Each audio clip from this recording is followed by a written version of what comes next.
Hi everyone, Happy New Year! My name is Aneta and welcome to my channel. Before we get into today's video, I would like to say thank you. At the start of 2024, I had a personal goal, that was reaching 1,000 subscribers on YouTube. Honestly, I wasn't sure it would happen. Definitely not in 2024. But on December 24th, we hit that milestone. And yeah, sure, it didn't change much, but I'm very proud this channel is slowly but surely growing and that you like my content. Thank you so much to everyone who joined me in the countdown. Your comments were very sweet. This channel has been a bit on and off over the years. Being a YouTuber is no easy feat, as you probably heard before. It takes so much time and energy, and it can feel pretty discouraging, especially at the beginning when only friends and family watch your videos. But now I'm starting to see a deeper purpose, I guess. What can you expect from this channel? Well, first and foremost, it's all about making art. But I also dream of adding more vlog-style content related to art, of course, and growing my confidence on camera. I hope this channel evolves into something more than just art time lapses and art supplies showcases. I want to bring in more storytelling and experiment with new ideas because genuinely I'm having fun making videos. So for 2025, I wish us all something important: to focus on ourselves, not on comparing ourselves to creators we admire or worrying about what we aren't yet. Let's stay present and find inspiration in small things and take care of ourselves even during the hardest times. Art doesn't always have to be about reaching goals. It can be a form of therapy. Now let's talk about today's video. It will be all about the tools I'll be using this year. Last month I took some time to organize everything, so all my art supplies look fresh and clean, especially my palettes. There's something so satisfying about using your tools when they're clean and watching them evolve over time. Or it's just me. For those of you who are new here, I've set a personal goal not to buy any new art supplies this year. I made a video about this a while ago, but today I would like to show you what I actually accumulated. This isn't about showing off. I actually enjoy this type of content myself, and it's nice to keep a record on how your tools and needs evolve over time, I guess. So this year I'll be committed using what I already own, and I invite you to join me on this challenge. I don't like that word. Let's see how much we can create with what we have. That's it for the intro, and let's dive into the art supplies I'll be using this year. Okay, so for sketching, I keep things pretty simple. I use traditional pencils and the mechanical ones. When it comes to traditional pencils, I've got to say these blue Staedtler pencils are slowly becoming my all-time favorites. No matter the softness level, they don't scratch the paper, which is a big deal for me. These ones I'm showing you are brand new, but I've already gone through a few in the past. I've also tried Faber-Castell pencils. They're okay, but I've had the occasional scratching issue with them. Overall, they're fine, but I just prefer the consistency of Staedtler pencils in the end. Now, a little discovery I made a few years ago was the pencil holder. I only have this one, and I distinctly remember overpaying for it. It's a Lyra, made in Germany. At the time, I didn't realize you could get this cheaper elsewhere. I think I was relying on Amazon back then. For some of you, this might seem like an obvious tool, but for me, it was a complete game changer. It gives your hand relief, especially when you're down to a short pencil, and if, like me, you tend to have a heavy hand while drawing. Honestly, one is enough. I don't think you need a box of them. For sharpening pencils, I use a standard sharpener, but I also have this one that creates a long pointy nib. It's by the brand Cum, which is K-U-M, and it's called the Long Point Sharpener. A lot of artists use knives for sharpening pencils, but I can barely peel a potato with a knife, let alone sharpen a pencil. So if you're like me and you want a faster solution, I highly recommend this one. For erasers, I keep it straightforward. I have a standard eraser, a kneadable one, and these two I absolutely love. First is Tombow Mono Zero. It's my holy grail for detailed erasing. Then there's this one from Pelican, which you have to sharpen. It's a bit divisive. Some people love it, like me, and some don't. Moving on to mechanical pencils, I use them alongside traditional ones. I started with really cheap ones, but eventually upgraded to the Pentel mechanical pencil, which I absolutely love. Honestly, if I could only keep one, it'd be this one. But here's the thing, I like to switch between hard and soft nibs, and I'd always forget which nib I'd put inside. It got so confusing that I decided to get a couple more mechanical pencils.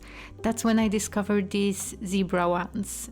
They're relatively affordable, and what's great about them is the little tagging system. They have a ring you can adjust to mark the nib softness. It's such a simple feature, but it's made my life so much easier. Now I don't have to guess or keep track mentally.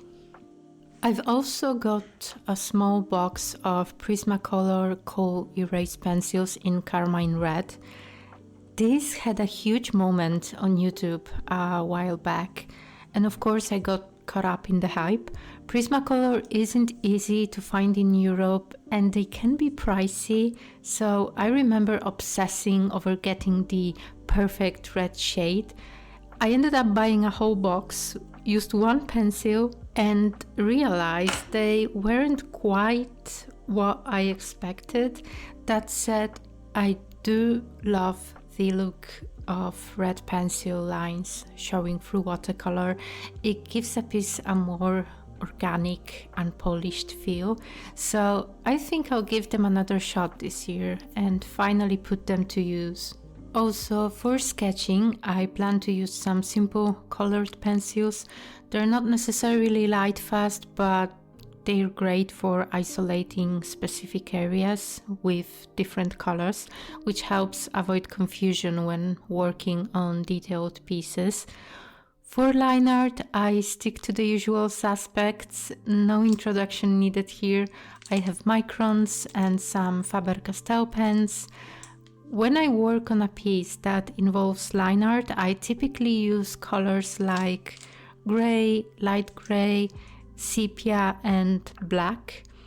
And these are, of course, waterproof, which makes them super versatile.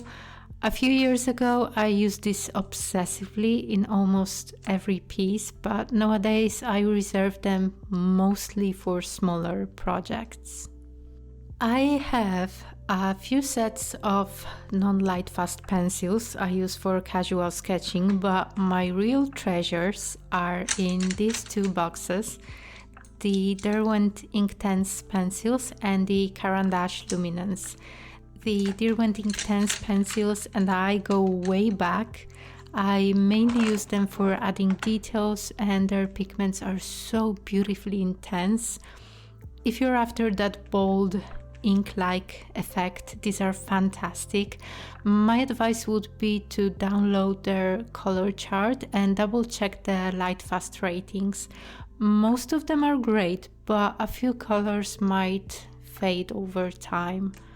Then there are the famous Caran Luminance pencils, my ultimate dream set. I'd love to collect them all someday, but first I need to stop being afraid to actually use them. Their quality is incredible and they inspire me to explore dry techniques more often.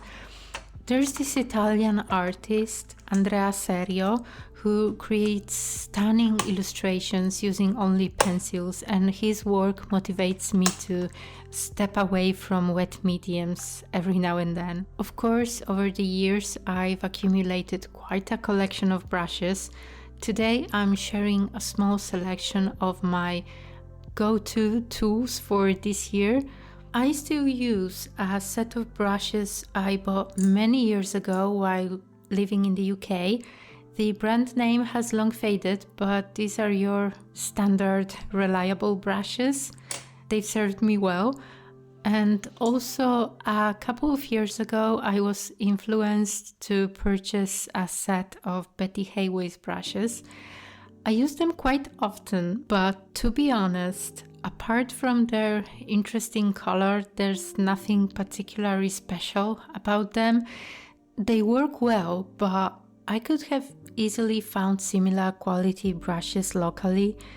Living in Italy, I have access to a wide range of fancy art supplies, so in hindsight, ordering these brushes from the UK and paying, 12 euros in customs fees was unnecessary and frankly a little ridiculous. Let's just say it's a lesson learned. I won't be repeating such purchases again. In Poland, we have a saying, you don't bring wood to the forest, and that perfectly sums up this situation. If you can get these brushes locally at a reasonable price, go for it. They're good, just not worth the hassle and extra cost. Now, for my biggest discovery, Lineart brushes. This is where my living under a rock side shines through because I only started using this recently.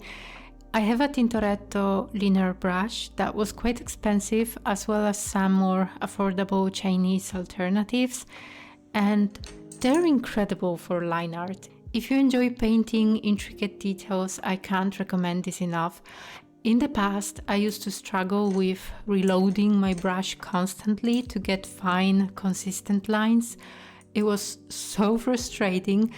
These brushes have completely solved that issue and made detail work so much easier. Lastly, my favorite purchase from last year, sculpting brushes with rubber tips. I got a round one and a flat one, and they've made working with masking fluid so much easier. Masking fluid has always been tricky for me, especially when painting large, cohesive areas like skies or backgrounds. No matter what tricks I tried, like using soap on my brushes, it would always dry and ruin them. These rubber-tipped brushes seem perfect for the job because masking fluid doesn't stick to them.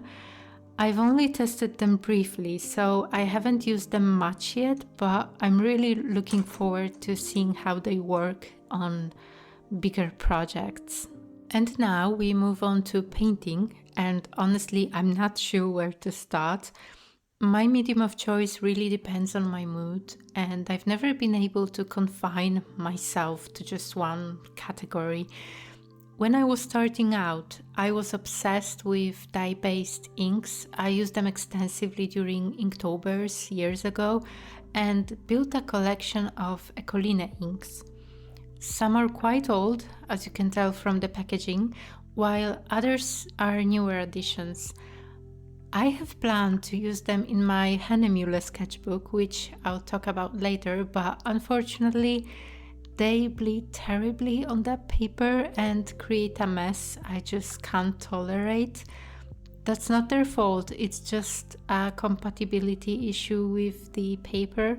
To use them, I'll need to test them on different types of paper I have. For now, they're on hold since they're not light fast, but I still love them and won't part with them. Their usage is just a bit limited at the moment. Next, acrylic inks. These are by Liquitex. A few years ago I was completely obsessed with them, and even now I feel like I can't live without them. If I want a solid, saturated effect, these are absolutely stunning. I love combining them with watercolors, especially when I need that bold, deep color. I hope to explore that more this year. They're light fast and permanent once dry, which makes them super versatile. As for regular gouache, I use Maimeri, which is quite affordable since I'm based in Italy. Unfortunately, some paints I ordered last year turned out to be an older batch, so they're a bit dry. It's not a huge problem, I just mix in glycerin and gum arabic to reactivate them. Speaking of palettes, let's talk about my current gouache setup. I used to use a plastic palette, a Mijello knockoff, and even made a YouTube video about it. I'll link it in the corner if you're interested. Back then, I revived my Winsor & Newton gouache in that palette, and it served me well for years. I even painted it black, but honestly, I got tired of the constant cleaning. I'm just over plastic palettes at this point. It's not that they're all bad. Many professional artists use them and they are fine, but I can't stand how paint bits on plastic. I mean, creates small areas where pigment accumulates. I know there are methods to fix this, like sanding your palette, adding layers of acrylic spray, and even other tricks, but honestly, I just can't be bothered. Last spring, I decided to treat myself to a Holbein metal palette. It's sturdy, and while metal palettes aren't as perfect as porcelain ones, they freed me from plastic. Instead of using it for watercolors, I decided to use it for gouache. It's still empty because I wasn't very gouachy last year. As for my old palette, I'll give it one final cleanup and pass it on. Now let's talk about Acryla Gouache. I've built up a large collection over time, like many artists. I was drawn in by the hype and I couldn't resist the dream of owning them. Are they worth it? I'd say yes. The quality is excellent, they perform beautifully, and the color range is absolutely stunning. I use them for details, line art, and backgrounds, and they shine in all of these areas. That said, my style leans more toward blending than bold graphical work. While you can blend Acryla Gouache nicely, I feel like it's not what they're specifically designed for. They seem better suited for crisp, vibrant applications rather than soft transitions. And now let's address the elephant in the room, my favorite topic, watercolors. It actually took me years to complete these palettes. For some of you, it might seem like a lot. For others, I've barely scratched the surface compared to some of the massive watercolors collections out there. Honestly, I felt bad for a long time because this amount felt excessive to me, and watercolors were a big reason why I decided on a no-buy year. There's always this feeling that you don't have the right shade or the perfect pigment. Something's always a little off, and you fall into that rabbit hole of wanting more and more. I know watercolors can become a passion of their own. Some people review paints as their job or focus on collecting them, and that's fine for them, but for me it started to feel pointless. The goal should be the art, not the perfect shade of blue or whatever color you're obsessing over. That said, I get why people collect paints. At some point though, it becomes too much. You face choice fatigue and it can get overwhelming. That's why I decided to reorganize my palettes. For instance, I used to keep regular non-granulating paints right next to super granulating ones, which would confuse me. I'd also get glitter from other paints sneaking in here and there. So I separated everything into groups, and here's the result. Let me show you these palettes one by one. This is my everyday main palette, and it's been through countless changes. Honestly, I feel it's still a work in progress and likely will be for a while. This year my goal is to use it as much as possible and eventually transition to full pans wherever it makes sense. The palette features a mix of brands, and I've also included a swatching card for reference. This card will hang on my studio wall rather than stay in the palette, so feel free to pause the video here if you'd like a closer look. There are a few colors I want to highlight, starting with Daniel Smith's Buff Titanium, which was another game changer for me. I'll admit, for most of my life I had this rigid mindset that you don't use white in watercolors and you rely on the white of the paper. I was so convinced of this that I ignored anything to the contrary, but discovering Buff Titanium opened my eyes. It's so versatile when mixed with other colors. It creates gorgeous, moody tones, and it's stunning on its own. Another favorite is Roman Szmal's Nickel Azo Yellow. Roman Szmal himself recommends it as the ultimate yellow for mixing greens, and I trust him. Even with the wide range of greens I already have, I trust his advice, and I definitely need to start working more with yellows.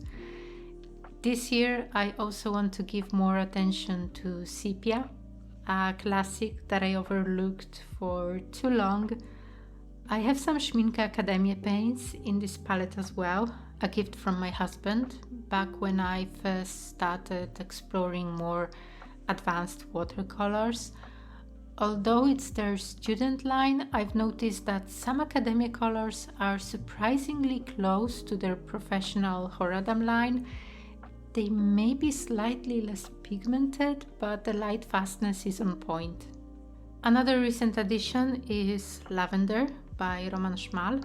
I hadn't planned on including a lavender shade, but after swatching my Winsor & Newton Revival set and mixing it with other colors, I decided to try it. This color is incredibly strong, offers great coverage, and mixes beautifully, especially with Roman Szmal Pompeii Red. Speaking of Roman Szmal, a standout for me has been November 2024, a limited edition color I received as a part of my Christmas gift. It's been a fast favorite. It reminds me a bit of the neutral tint color. And finally, last year was the year I fell in love with greys, particularly Winsor & Newton Payne's Grey. I know this color has a bit of a cult following, and for good reasons. It's absolutely stunning. So far, this Payne's Grey has completely won me over. The second palette I want to share with you is my custom-made Roman Szmal palette. I've already swatched it in the past, but since then I've added 4 extra colors. Turns out my initial calculations were a bit off. This palette is filled with unique shades, many of which are granulating or color separating. I'll show you the swatching card up close in a moment so you can see the details. Looking at the whole range Roman Szmal offers, compared to what I already have, I think I've reached a point where I can comfortably pause. Every new color I consider now feels like a variation of something I already own. Technically, I know they're not identical, but some shades feel so close that I started to feel a bit overwhelmed by my collection. This year, I want to take a step back and fully enjoy what I've gathered, instead of constantly chasing the next edition. I plan to focus on exploring and appreciating the colors I've already chosen for this palette. The next palette I want to share is my Super Granulating palette. This palette originally started as my Schmincke Academia palette, but I decided to repurpose it. I used to keep all my granulating colors mixed in with my regular low or non-granulating shades in my main palette, but it became too overwhelming. I found myself getting lost, so I decided to give these unique paints their own dedicated space. Granulating paints often work best as standalones since they're already a mix of various pigments.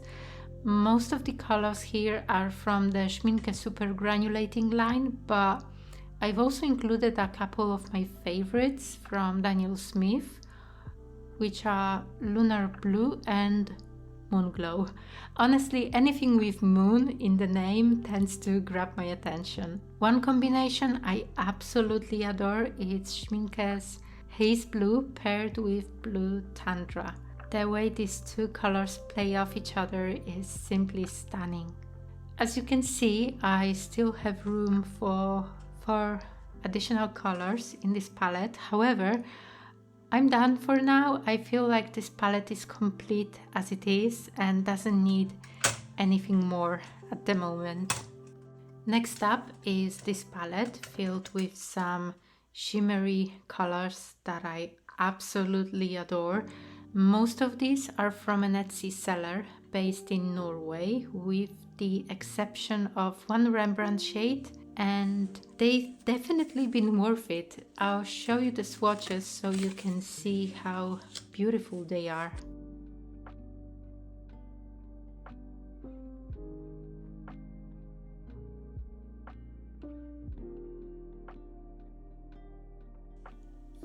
Now let's talk about this other palette. This one might be a bit controversial. I bought it from Temu only to later learn about the ethical concerns surrounding the mica used in some of these types of paints. Generally, I avoid buying art supplies from Temu because I prefer to invest in high quality materials. However, I got this palette as a way to test if certain colors would become favorites before committing to more expensive handmade watercolor paints, which can cost anywhere from 6 to 8 euros per pan.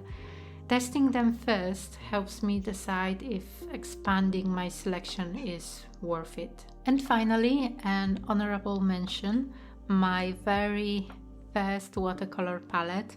I haven't used it in years, but it holds a special place in my heart. The paints are White Nights, though the original plastic box has long been replaced. These paints are quite old. If you look closely, you'll notice the pens are transparent. I've heard they've changed their formula since then, but back when I got this palette, they were considered very high quality. If you're watching this video and thinking about starting your watercolor journey, my advice is simple. Start small. You don't need a huge set of paints to begin with. Personally, if I was starting now, I'd choose Roman Szmal over White Nights, but the key is to focus on quality, not quantity. I found an old color chart I made years ago, and it's a great reminder of how much you can do with just a basic set. Take a look at this triangle. Ignore the other one. It was my first attempt at a detailed swatching chart. It shows the incredible range of colors you can create with just a small palette. Honestly, seeing this again has inspired me to give that old set another go. Maybe 2025 will be the perfect time to bring it back to life. If I could offer myself or anyone else starting their artistic journey one piece of advice, it would be this: don't waste your time and money on plastic palettes. Instead, grab a simple white plate or invest in some good quality porcelain palettes. There's a wide range to choose from, and you don't need to spend a fortune to find something that works beautifully. I won't recommend a specific brand here because honestly I've seen so many palettes that look almost identical but are sold under different names.